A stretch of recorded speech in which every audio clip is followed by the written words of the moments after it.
Hello, everyone. Thank you for joining us this evening. This is Colorado Green Building Guild's first virtual event. My name is Johnny Rezvani, and I'm a member of CGBG Events Committee, so I can tell you we had many events lined up for spring and summer that we're excited to offer, but as you know, we're derailed. And since this, in this new era, it's now going to be sticking around for quite a while. We wanted to transition to online events and begin some new opportunities for conversation in the green building community. So tonight's going to be formatted as kind of a check-in, a how are you doing? We're seeing it through the lens of two people who have businesses in the area. And for those who might be wondering about the event title, it's a nod to the podcast/NPR show that's a favorite for us on the events committee, a show called How I Built This with Guy Raz. You may have heard of it. It's a great show that delves into the stories of entrepreneurs' struggles and successes, and it's very good. It can be very cathartic if you run your own business, cathartic to listen to the stories of other people. And this version, we're going to be contrasting and comparing thoughts of two local business owners. And we're going to dive in just a moment. But before we do, we want to kick things off with a word from Colorado Green Building Guild President Dave Sloan. Hi, Dave. Howdy. Hope you're doing well. Just wanted to give a quick status update for the Guild. We're very excited to announce that the Boulder Green Home Tour is happening, and we will be having a virtual tour of local homes with a socially distanced after party. We're happy to share great ways to get involved and talk about sustainable design and green building. So happy that you're here and looking forward to future events with everybody. Back to you, Johnny.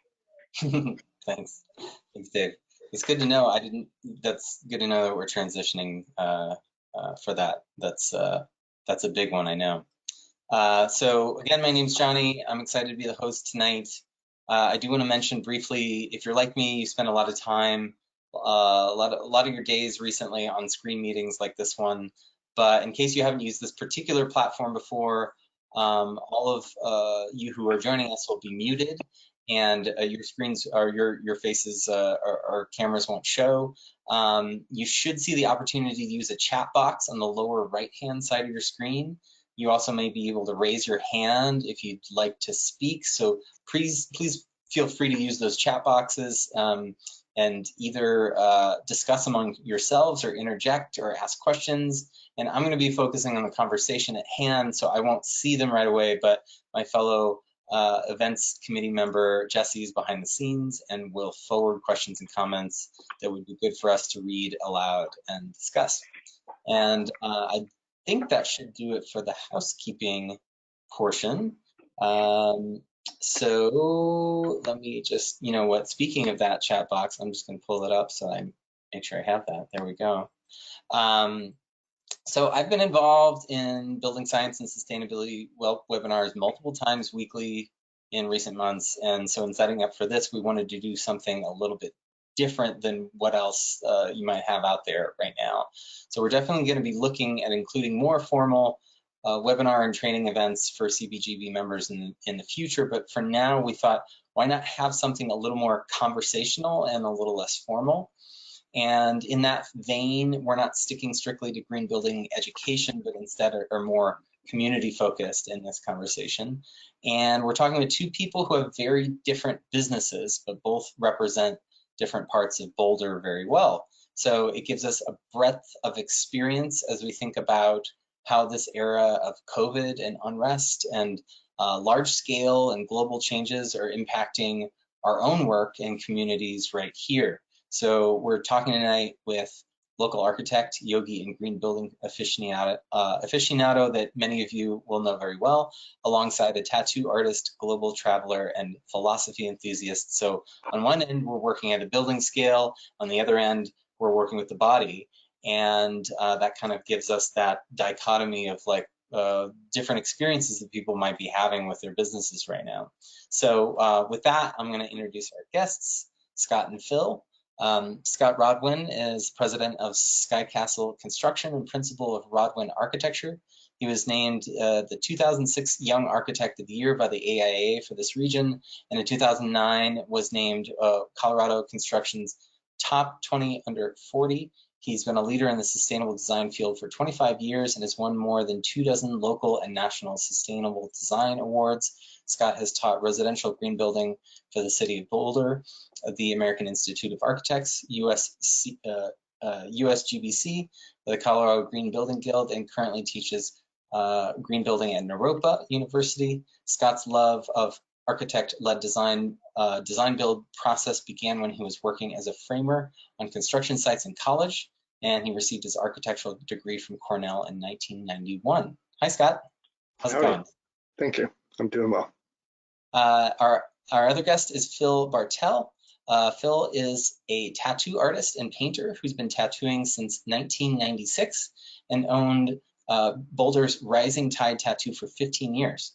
His work has taken him all over the world, from Kenya to Czech Republic to Tibet, and his art reflects the vast collection of styles and techniques from his global travels.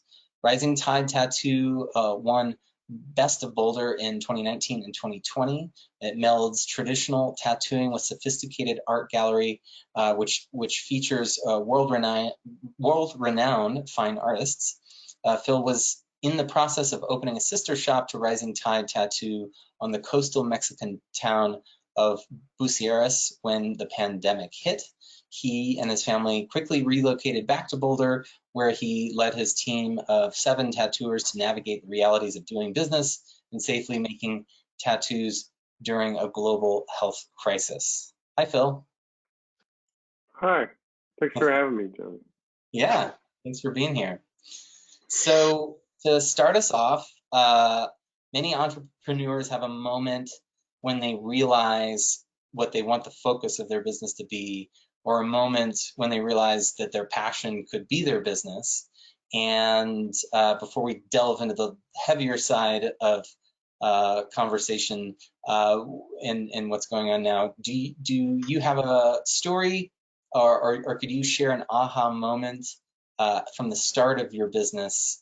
And I'll kind of frame this, we'll do this sort of conversationally, like I was saying. So either of you that feel inspired to talk will give, just start in, and we'll transition to the other one.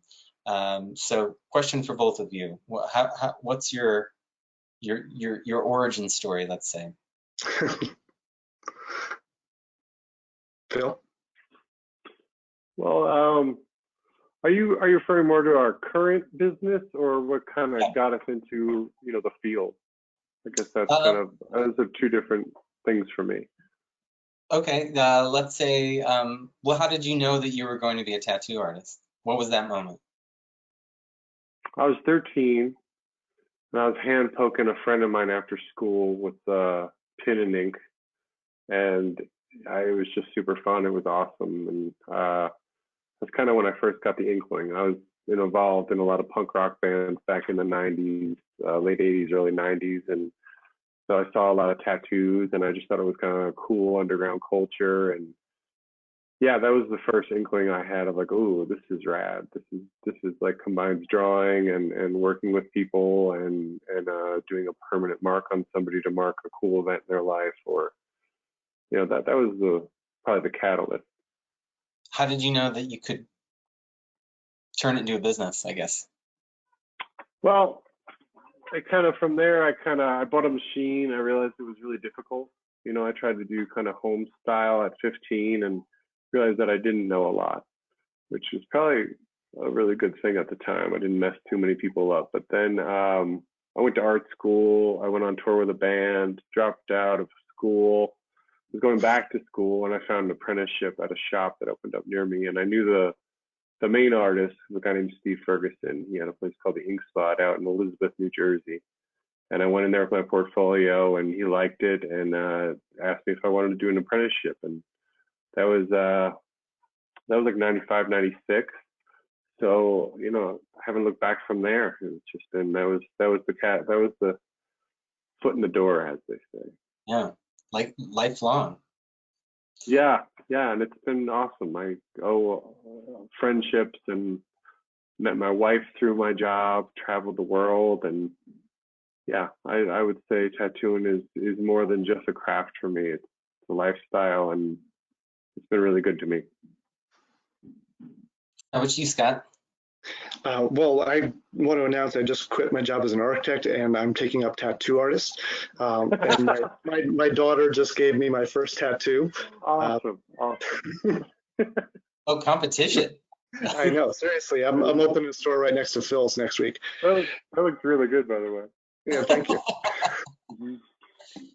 Yeah, enjoy it because it'll only be here a few days. So when I was in high school, I was really into art and I love physics. And when you put art and physics together, it makes architecture. So I knew pretty early that I wanted to be an architect. When I went to college, it was a brutal program, and people actually died at our program. It was just so nuts. But I knew that on the first day of class, the dean stood up as his welcome address, and the first thing he said is, "Everybody who wants to be an architect, raise your hand." And I raised my hand just like everybody else. He said, "Put your hands down. Everybody who wants to or who needs to be an architect, raise your hand." And out of the 80 people, 77 of us raised our hand. He said, "The other 3 of you who didn't raise your hand, get up, get out, do not come back." And I'm not kidding. And he stood there with his arms crossed for 10 minutes until they got up. And these kids had spent like 2 years desperately trying to get into the school. And they got up, they left, they never came back. And he said, "You may think that I was being an asshole to those people, but I wasn't. This is going to be the hardest thing you ever do. And you're not going to make much money being an architect. And it's going to be really brutal every time there's a recession. And I'm saving these people from a really difficult, a waste of time, and a difficult, heartbreaking situation for them." And he was right. It's a very challenging career, as some of our listeners know who are also architects. But it's the only thing that I ever wanted to do. When I was in college, we didn't have green building back then. There was no such thing. It wasn't part of the lexicon, and it certainly wasn't part of the curriculum. But there was a little organization in Ithaca called the Eco Village of Ithaca. And I saw a flyer in the student union one day and ripped it down off the board and went to my first meeting. And I was like, "What is this?" And they said, "Oh, this is essentially living in greater harmony with the natural environment. And specifically creating a built environment and a community that does that and has that philosophy." I said, "Why have I never heard of this?" And they said, "Well, that's a good question." So I became part of that group. And then when I moved out to Boulder a couple of years later, I lived out at Nyland Co-housing, built by Jim Leach, one of the big green builders in town, and have been living in co-housing and doing green building ever since. Wow, that's similarly. Lifelong habits for both of you became businesses. Yeah. Or passions. How have, just generally speaking, how has your business been faring the last few months? Like what have some of the ups and downs been? I know that for myself and the people that I know, it's sort of this strange thing happened in that some people absolutely have no work, and some are doing better and are busier than they've ever been. And so I'd like to hear how both of you guys' businesses have been faring. Not right now. I'll be right back, Scott. If you want to take that, I gotta get. Sure, I'll go first. Oh, I got a little one too. Yeah. So when COVID became a thing in early March, when it was clear that this was not going away, I was really concerned because, as I mentioned, that architects usually get hammered by recessions. The real estate industry, construction, architecture, engineering, all the material vendors, all of us, we all know it so well. Every 7 years or so, the bottom falls out of our industry. And no matter how good you are, how well you've planned, it's a tsunami and there's nothing you can do about it. So I was really expecting that with this one, the same thing would happen. And in early March, our phones stopped ringing, just went silent. And that's the time of year for all of us in the industry that usually we pick up the majority of our jobs for the rest of the year. And this year it was just crickets. And I was Yeah. really worried. And for 2 months, it was like that, just nothing. And then about June 1st, the phone started ringing. And by June 15th, it was ringing off the hook. So we went from being very worried about the year and how I would keep all my people employed to having at the moment, a gangbuster of a year. And it has mostly to do, well, I've talked to a bunch of other architects, and what's happening is that those that are in commercial work are not doing very well right now. It's just, commercial work has largely stopped. And there are a lot of layoffs in the architectural and construction industry there. But on the residential side, and we're primarily on the residential side, new custom homes and remodels, people value their houses more than ever right now. And they're realizing that it is a very good place to make an investment. So we've seen just an explosion of work in the last month. Yeah. How about you, Phil? What's the up and down been like? Well, we got shut down by the county and the state pretty much on the 17th of March. So I had my team of 7 tattooers pretty much freaking out at that point. I was in Mexico when it happened. I was supposed to come back. I lived there with my family, and I would come back every 6 weeks for trips to work and keep business flowing and make some money. And I was due to come back on the 15th, and I canceled my trip because they were starting to shut down all kinds of stuff in the States. And I ended up quarantined down there till about April 20th is when I came back. But in that time, it was pretty desperate. I had a bunch of tattooers who were totally freaking out, not knowing what was going to happen, not knowing how rent was going to go. Luckily, I have Reynolds, and they were awesome. Really, really great to work with Bill, and he was awesome. He really helped us out in a lot of ways with some rent relief and just being totally understanding. I know a lot of people had landlords that were really rough in this thing and have not given them a lick of relief. So I feel fortunate for that. And I was actually coming back on a road trip, bringing my dogs up north when we decided to jump out of Mexico and come back north. And I just crossed the border. I was in Nogales, and I was just renting a car to come up here, about a 17-hour drive. And I got a call from my friend Darren Hall, who's an awesome tattooer in Boulder. He's been here forever, but he works with me at the shop. He called me and said, hey, they're talking about opening up on the 1st. And I was like, oh, this is a great sign, because I wasn't sure what I was coming back to. And so from then on, it was kind of like, all right, how do we do this? What's the protocol? We got to deal with the health department. We got to figure out what the schedule is going to be like. COVID was still unknown then. Like, people just didn't know what, if you could carry it just by speaking to somebody or touching things. And it was really nerve wracking because, we're in a room with somebody for, sometimes up to 4 hours tattooing a person. And so the exposure was really a concern, and figuring out how to go through all those loops. And, honestly, the health department was not very helpful. So I reached out to my Denver community of tattooers. They're state run down there. And they had come with a great plan. A bunch of tattoo shops band together and came with some really good protocol for how to handle it. And so we put that into place, and we opened up on the 9th, and we staggered it. We're all working 3 days a week right now, appointment only. We're doing an online release, a COVID release. And then when you come to the shop, we're testing you for your temperature, we're testing you for your blood oxygen level, and asking you a questionnaire on the spot, and then making you put sanitizer on. And then it's just you and the client in a room, no guests, no walk-ins. So our walk-in business has dived, but a lot of people, I think, are bored with being home for COVID. So we've gotten a lot of people who want to get tattooed. So we're booking pretty well, and we're able to pay our rent, and we're kind of out of the hole that was being dug for us. And it feels really great. The fear in that is that who knows if that's going to close back down again and what that's going to look like. Yeah. So that's something we're dealing with on the weekly. It's interesting that, it makes a lot of sense that, people are so focused right now on themselves, their body, their home, their, like that, you both kind of have a similar wave, Well, that kind of leads me to the question, like, what have you had to become an expert on that you were not 6 months ago? Or what have you had to delve deeply into and research that either because it was required or because you chose to, related to the business? Hmm. For the architecture and construction worlds, it was fairly well defined for us by the state with simple things of maximum 50% occupancy in the office, and just all the standard protocol. So we have masks and hand sanitizer and everything else in the office.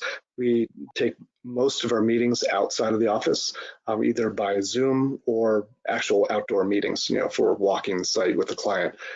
So we've certainly shifted away from our very office-centric culture, because architecture it's a very creative or co-creative type of profession where we stand over each other's desks and we pour over a set of drawings together. And out on a construction site, we stand shoulder to shoulder and we do the detail and we figure out how to put it together. So we've definitely had to change the social dynamics of how we work. And on the architecture side, it's probably trickier just because on the construction side, you're generally outside or in an open air-ish environment. So it's not so difficult to do that. But in the office, that creative spark really happens when 2 or 3 architects are sitting around a drawing on the table, and we all have our pens and we're drawing on top of it, and we're bantering ideas back, and we're using our hands and making little models and looking at each other's screens to do fly-throughs of buildings.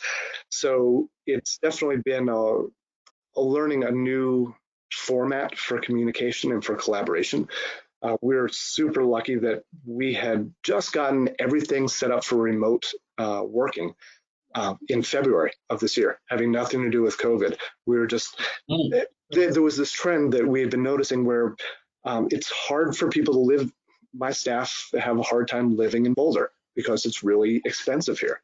So more and more of my staff have been living outside of Boulder, and in order to facilitate them being able to do that and have families and kids and activities and things like that, we had seen this trend coming of creating more flexibility for remote working. And we'd spent the last 3 years setting it up, and we finally got it all locked in February. So everybody had tablets and remotes and everything they needed. And boy, was that a savior, because when we shut down the office, and we shut it down hard in early March, everybody was ready to go working from home. And it's definitely been less efficient. I'll give it that. It takes a lot longer to do the same tasks, but everybody's been able to do it safely, and that's a pretty good bargain. Wow. Phil, anything that you're newly specialized in? Yeah, I think like Scott was talking about, with just kind of wearing masks and social distancing, bringing that into a tattoo shop really changes the environment a lot. A lot of creativity, as Scott was referring to with drawings, is we'll sit in the back of the shop, we'll talk about ideas, layout. I'll walk in on a tattooer who's laying out a piece on somebody and give them some pointers, or, people have a question about the way something's running or the way to, integrate a tattoo into a new design, stuff like that. So we have a lot of the same kind of banter, talking back and forth, sketching, drawing. The nice thing about the tattoo shop is that we're already very, we're all universally precaution trained. We have to license for that every year. We have to go through the test, and we have the health department come in and check us out. So we're already pretty aware of, HIV and hepatitis and, some of the big ones. So we're pretty cautious about that already. So we just had to up that. A lot of that came down to really sanitizing doorknobs and thinking about light switches and thinking about stuff people were touching and going over stuff when people left and not using the same pen for each client. And just it's kind of exhausting, all of the protocol we have to do now, and it takes a lot longer. It's a lot less efficient as well. I was trying to do, I'm a very analog person, so I'm still paper and pencils the way I draw. I don't use a pad or any of that stuff. A lot of my tattooers do. So I feel like for them, it wasn't that big of a skip. For me, it was a little hard because I like to draw designs right on people while we're talking about it and kind of bring out their concept in the console. And at first I was like, okay, let me take a break from that and try some new, online stuff. And then I just started getting so backed up with emails, and I got 2 young kids. And when I'm home, I'm home. I don't really do a lot of shop stuff at home. So I have all these people throwing me emails and throwing me ideas and, trying to price out stuff online. And it's like, well, what's in this bag of groceries? I don't know until I open it. Like I have no idea how to price this. And so I decided to kind of go back like halfway, do all the paperwork online, do all the first, the deposit and the COVID and all that stuff, do that online, and then set people up for consults like I used to and have them come in. I know they're safe. I know usually people, if they're not feeling well, they're not going to come in and want to get a tattoo from having a head cold to a hangover. People usually don't do that anyway. So we were pretty safe about it, and I have people coming in and doing consults now and setting up appointments. The nice thing is that my week is staggered, and I think what's really nice for a lot of people working in this COVID time is that you've had to really reflect on how much do I need to work and how much do I want to work, and other things in your life are becoming as important as work used to be. I think in our culture we're totally taught from the ground up that like you work hard, you make a lot of money, and that's success, that's happiness. But I think a lot of us haven't had a chance to reflect and realize that that's not exactly the case. And that spending time with your family, spending time with friends, actually missing people because you haven't had any human contact in a month. Like, I actually think these are really wonderful things. And I think that's the flip side of the whole COVID thing, is that I think as America, in our culture, we're starting to really understand that like happiness doesn't necessarily have a monetary value. It helps you get through life. It makes things a lot cushier. It makes it easy, but it doesn't fulfill you in a way that actually having other things outside of work. I picked up my guitar again. I haven't played it in 5 years. Playing with my kids. I just had a water balloon fight this afternoon. Like stuff like that, where you're like, all right, that's as equally important. And for me, it's actually nice because I'm also getting a respite. Usually I would come back and I would do 10 days straight. I would tattoo from 10 in the morning till 2 at night, 2 in the morning. So I would tattoo just crazy amounts in my 10 days here, go back to Mexico exhausted, and then kind of, come back from that. And in this, it's kind of cool because I'm only working 3 days a week. So I have a lot more gap in between to put energy into other things and have more energy for tattooing in the long run anyway. So long rant, but that's what that is a good point. Like what,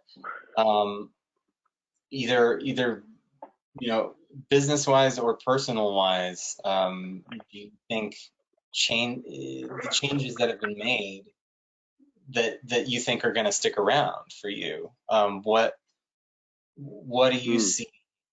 Let's say, like to kind of shift it a little bit, for your industry, like since you guys are both very, this is your lives.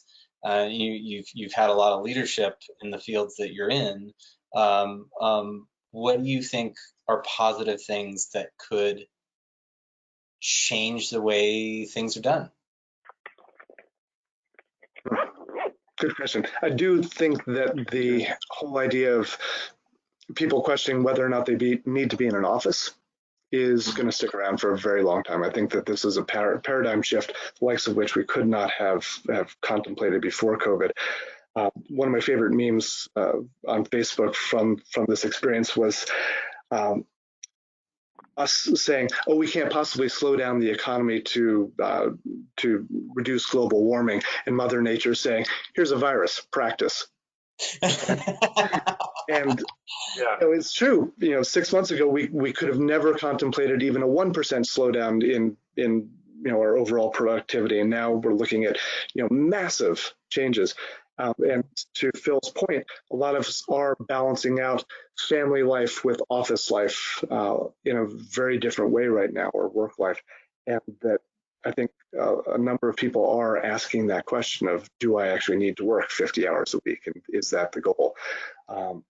But even more importantly, do I need to work in an office? Because my personal feeling is that I think a lot of people do feel that they want to work, they want to be really productive. But I think one of the limitations for many people, especially in a town as expensive as ours, is that people have to commute in many cases in order to make that happen. And this increased flexibility of being able to have a workforce that's substantially remote has really opened my eyes about who I hire and where they live and what their situation is. It's required me as a business owner to be very, very flexible because, like Phil said, he's got a couple of kids at home, and several of my employees have 2, 3, 4 kids, and that has substantial demands on their time. So as an employer, what I've done is to say, as long as we get the work done, I don't care if you do it at 6 a.m. or 9 p.m.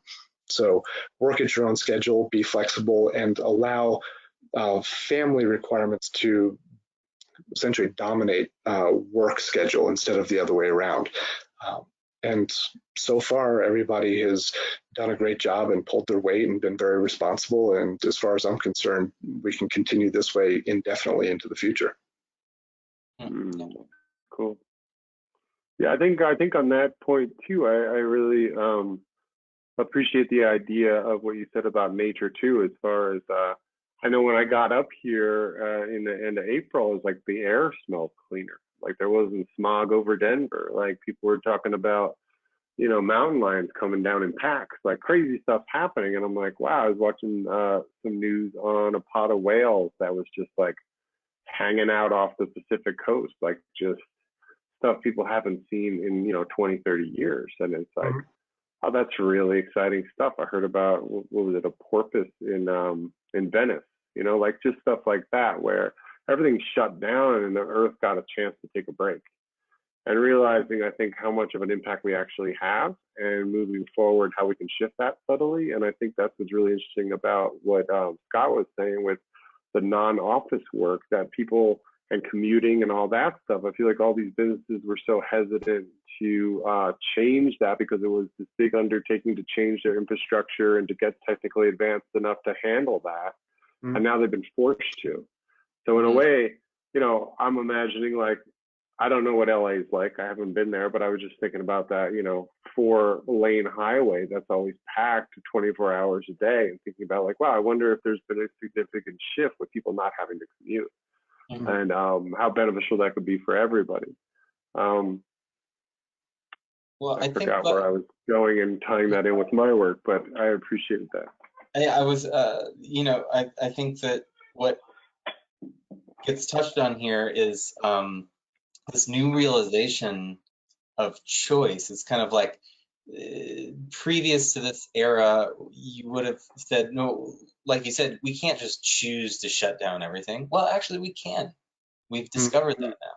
We can choose to have effects on ourselves as a whole, as a huge, nation, as a world, and we can choose to do it very quickly. And I think the speed and the depth of the changes is really remarkable. And I think that's having ramifications in terms of people realizing, yeah, we can change things very quickly when we need to.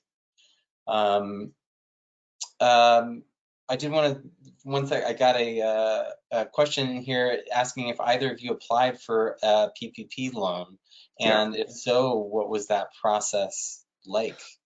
So we applied right out of the gate. First day it was available, and man, it was frustrating. I spent like 4 days just trying to get through.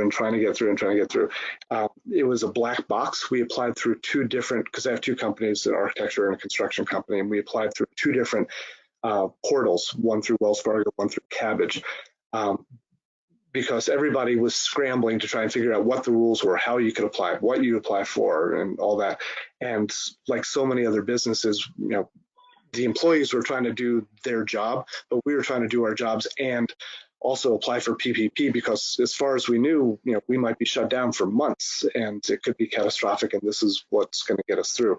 So we applied, and then we sent it off, and we heard nothing and nothing and nothing and nothing. And I was like, I don't even know if our application went through. And then like 2 months after we had applied, we simply received a check. No warning, no description, there was never a human contact, not once, no phone call, no email between anybody else. It was a web portal in both circumstances. And we got I'll be candid, we got about $100,000 of total PPP between the two companies, maybe a little less, 95.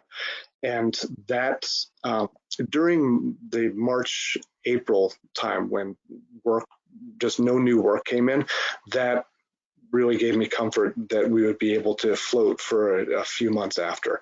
And as I said, fortunately, in June, things picked back up again really robustly. But the PPP helped a lot, and I was able to keep 100% of my staff fully employed. And yeah, I know that it gave everybody comfort knowing that we had that as a backstop. So it was successful, although the process was stressful.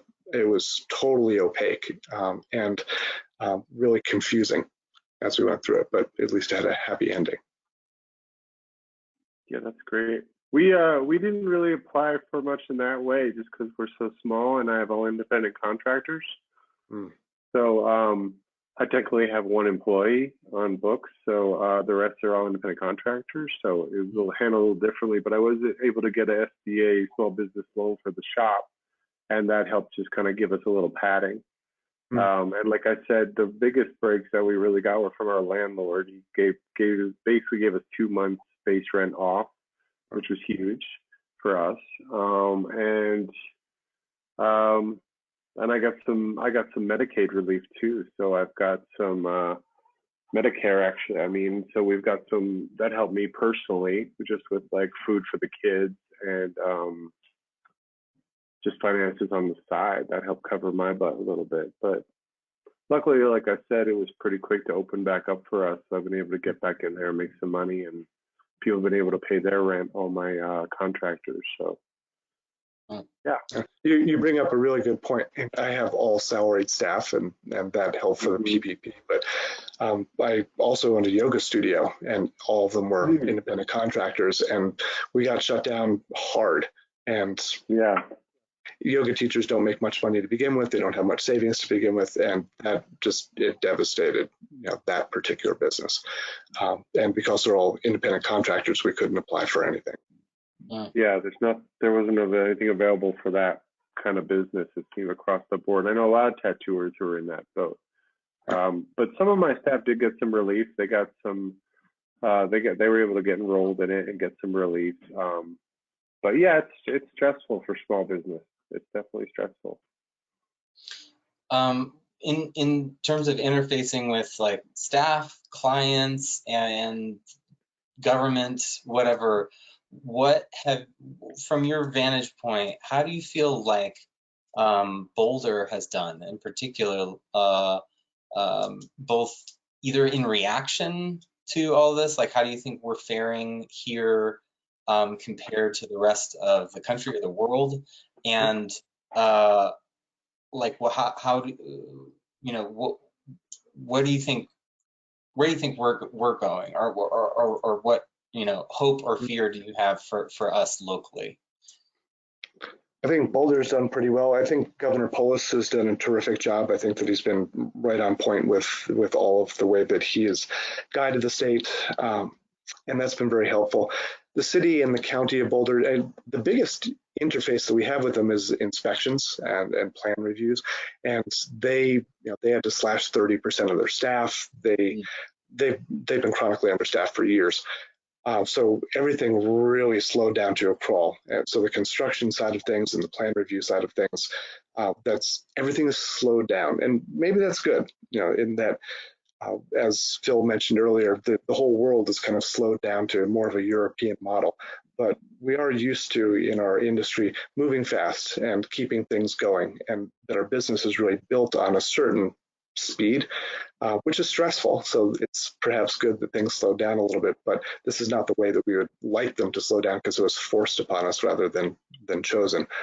So it's been definitely difficult communicating with the city and county building and planning departments, just because of their staffing and the fact that their offices are all closed, and they were not set up to work remotely. So they've done a good job of trying to cobble together responses, but it's definitely been a strong challenge for them.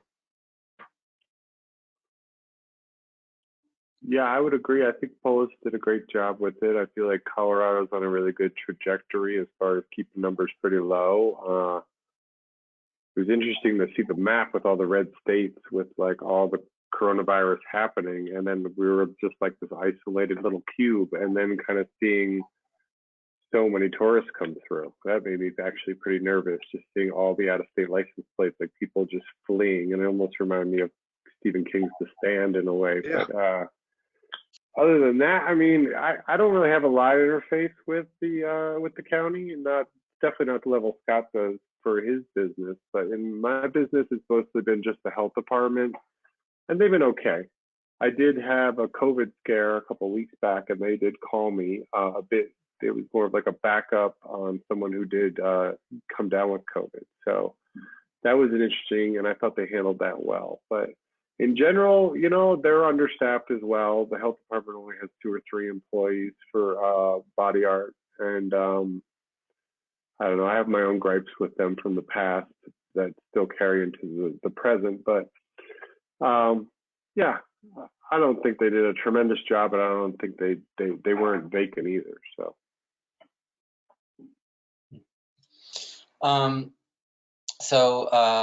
Had a question come in asking about, you know, in green building, one of the largest focuses has been on energy.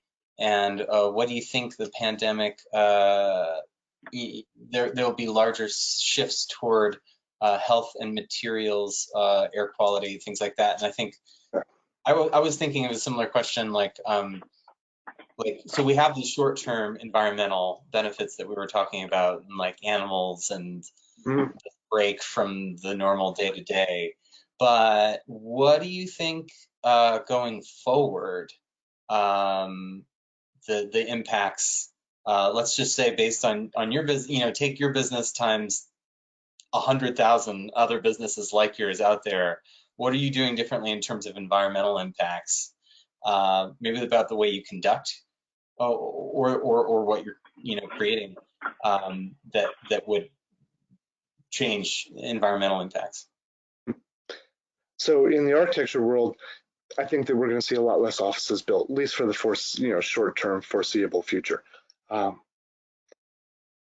offices that are already in process or in place, I think that they will actually eventually be okay, because even though businesses might not need as much office space because they're growing, or that they might say, oh, only 75% of our staff are going to be here, that we're going to be spacing people out a little bit more.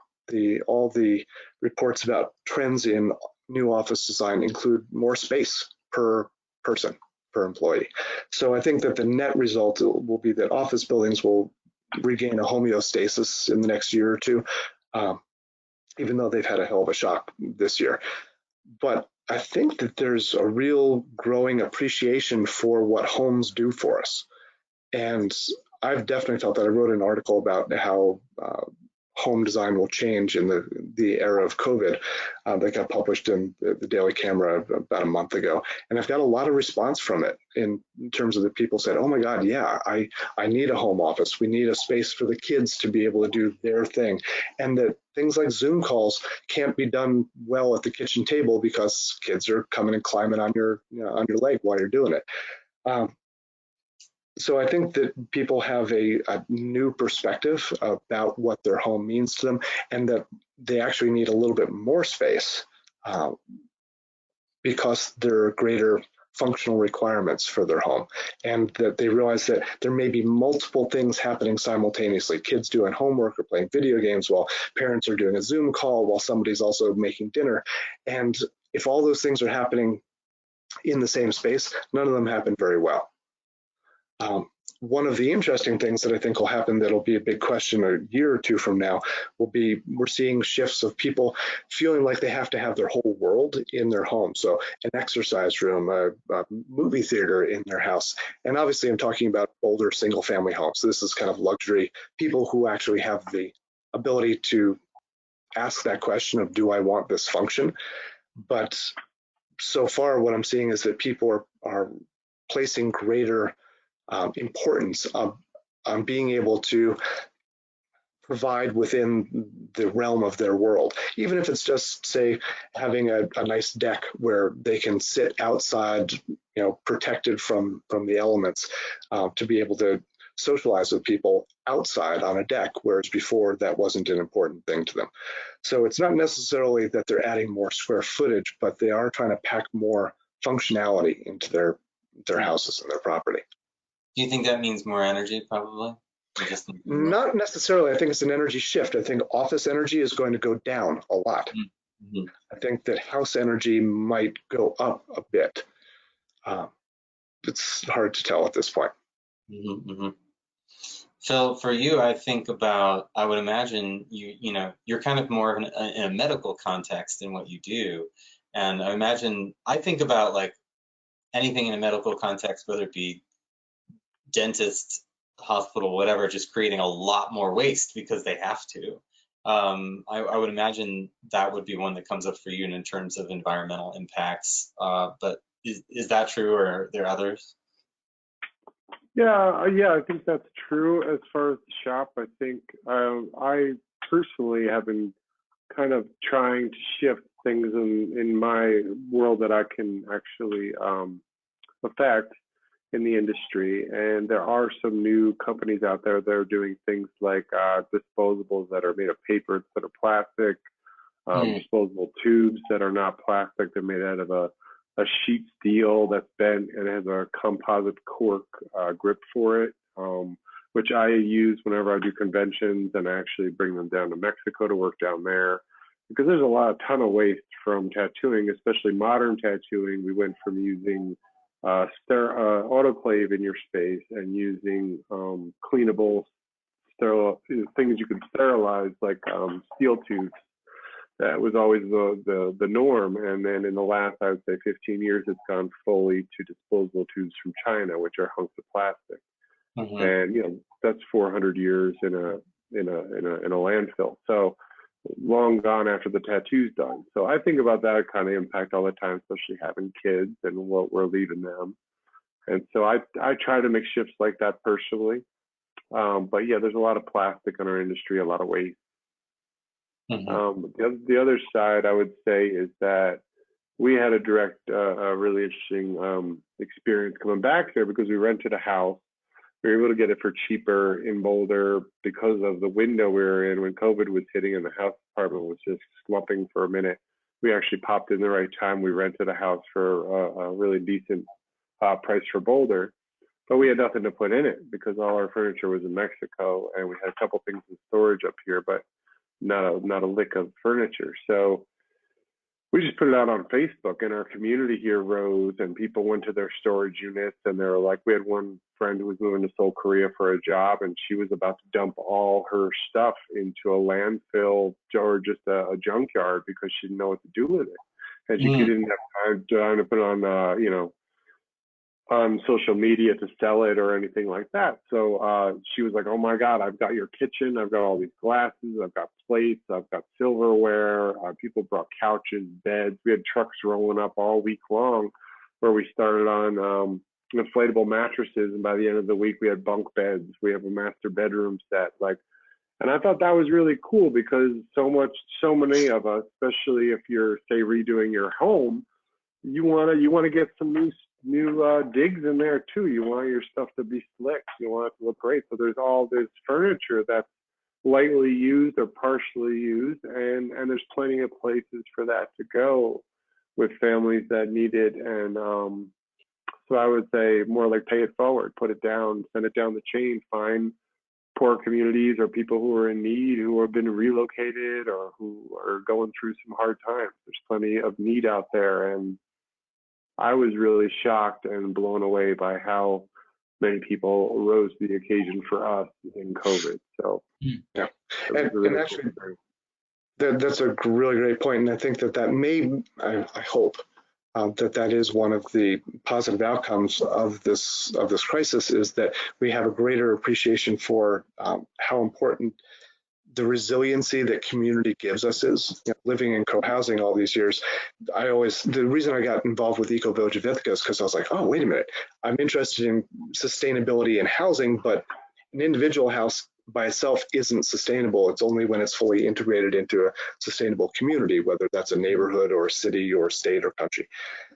And I've definitely heard a lot of anecdotal stories about people helping people out, just like Phil's situation, where the COVID has hit people really disparately.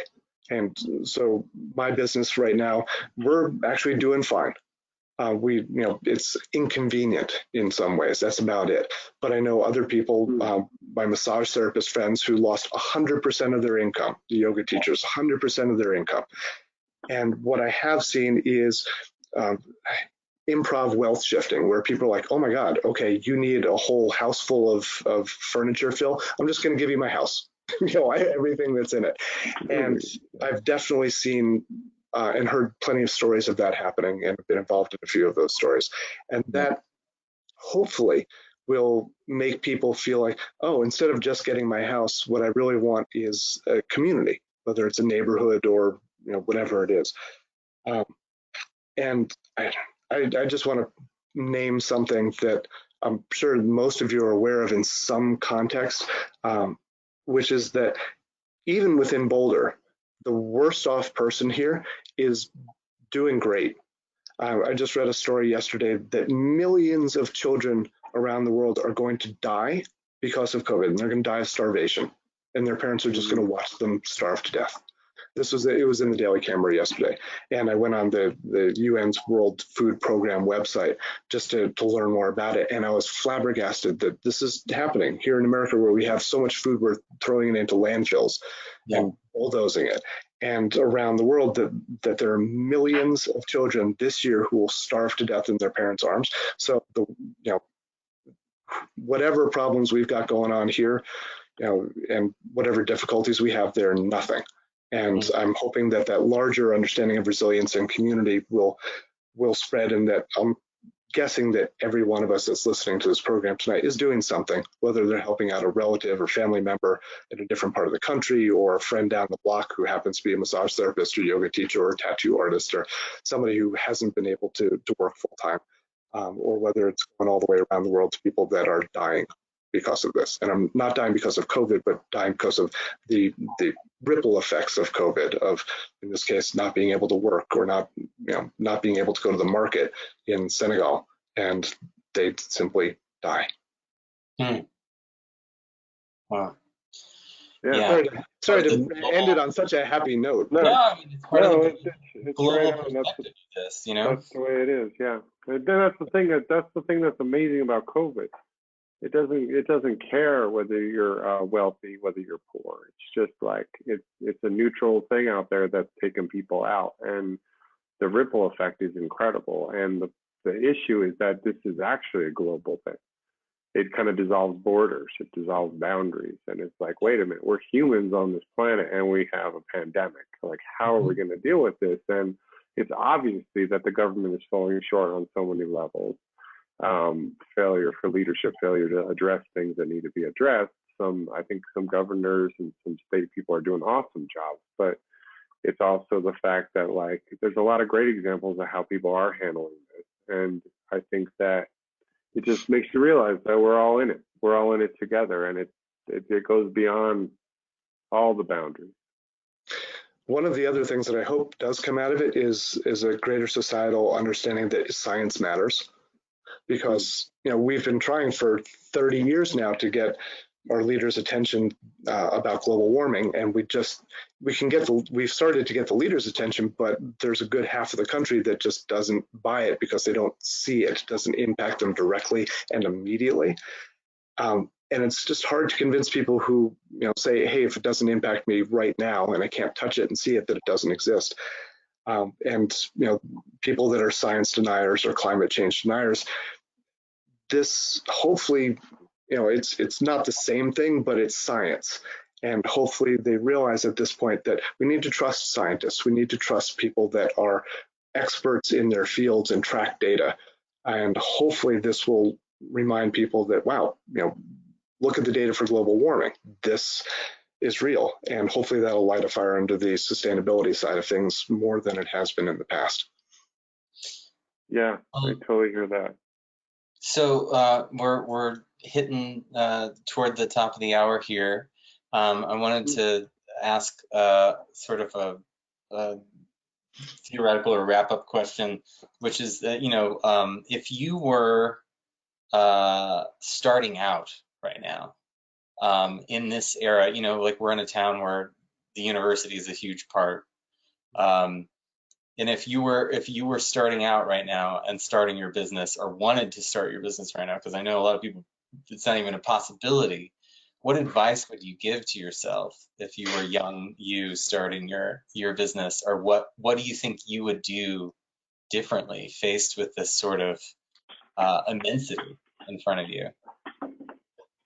Phil, you want to go first? Sure. I would say a couple points on that would be you really got to be adaptable. I think a lot of, especially in like the restaurant industry, is a good example of that. My brother-in-law is in it, and I see him weekly adapting and really working his butt off to make it happen. And the people that aren't able to adapt, they're just going down. So I would say that's a key thing: is stay on top of what's happening, stay on top of the information, trust the science, trust what's happening. And maybe don't put all your eggs in one basket, spread it out a little bit, and also, rely on your community, invest in your community, invest in other businesses, work on co-op style businesses where you scratch each other's back, help each other out. I think people that are doing really well are pairing up businesses that I see, and they're like helping each other out. And I feel really fortunate where we landed. We're over in the Walnut Gardens community, and I couldn't ask for cooler neighbors or people who are checking in with each other and supporting each other, and sending people over to neighboring businesses. So I mean, that would probably be my go-to if I was opening up now, is try to find yourself a nice spot and a good community of people to be working with if you're doing a storefront like I have. When the Great Recession hit back in 2007, we pivoted and pivoted and pivoted. We survived, but it was financially devastating. And I just watched all my friends in the architecture and construction world be out of business. And we were all looking for a pathway across the ice, essentially. And, in the architecture world, you make more money when you... Sorry. No, it's just hit mute. There you go. Are you muted? Good. You make more money when you specialize. And I think that's true of most businesses, that if you specialize, you can become expert in something and you become more efficient at it and you make more money. But when a catastrophe hits, the more specialized you are, the more likely it is that you'll get taken down lock, stock, and barrel. So for years, our firm has been very broad and diversified in its project types. And we did that specifically because we wanted to have that safety.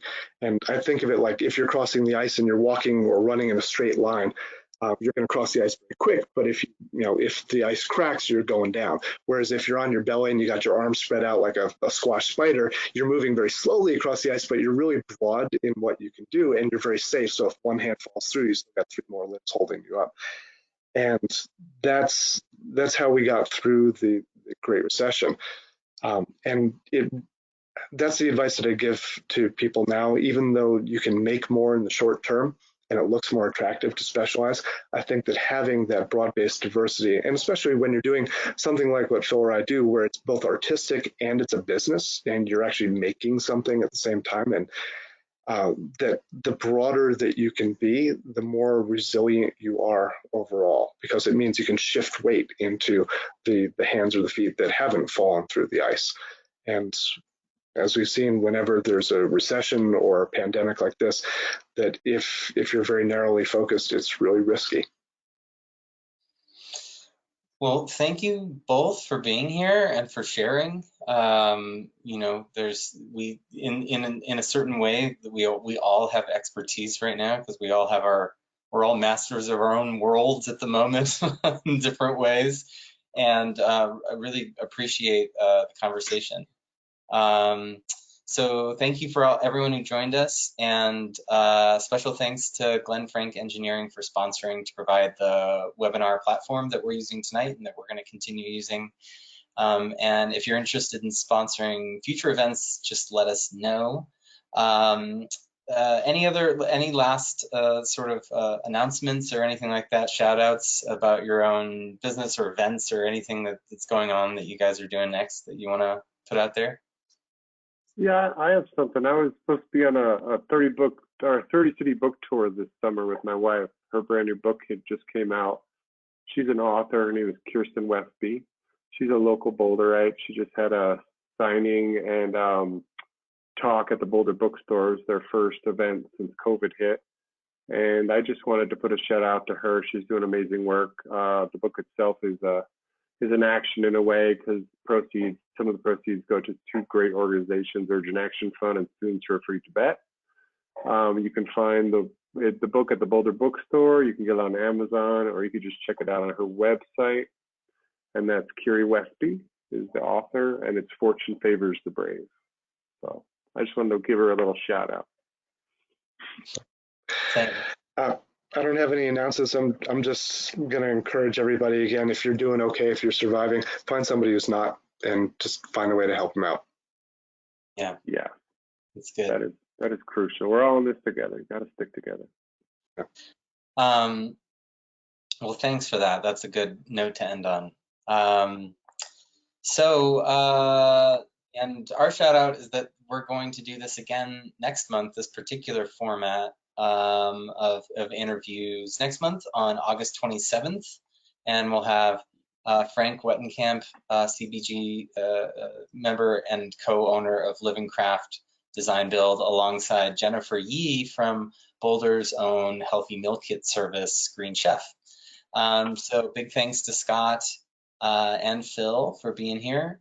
And quick CBGB update is as we mentioned at the top, favorite annual event, the Green Home Tour, is moving forward. We will be hosting virtual tours, and if you're interested in participating in that in some way, please remember to reach out. And for other sustainability-driven events, check out USGBC Colorado. They have some great webinars coming up. Their next event is Data-Driven Sustainability on August 12th. And we hope you come back for our next How I Green Built This with CBGB on August 27th. So thanks Johnny. Yeah, thank you, Johnny. Thanks, Phil. Yeah. Nice to meet you, Scott. Nice to meet you, Johnny. Yeah, nice to meet you too. Yeah. I'm thinking about my next tattoo. Awesome. Come on down. These are adaptable. I'll do one like that. I have one like that I could go do right now, but then I'll think about it one long term too. Awesome. All right. Bye, guys. All right. Take care. Be well. Bye. I don't know how to go.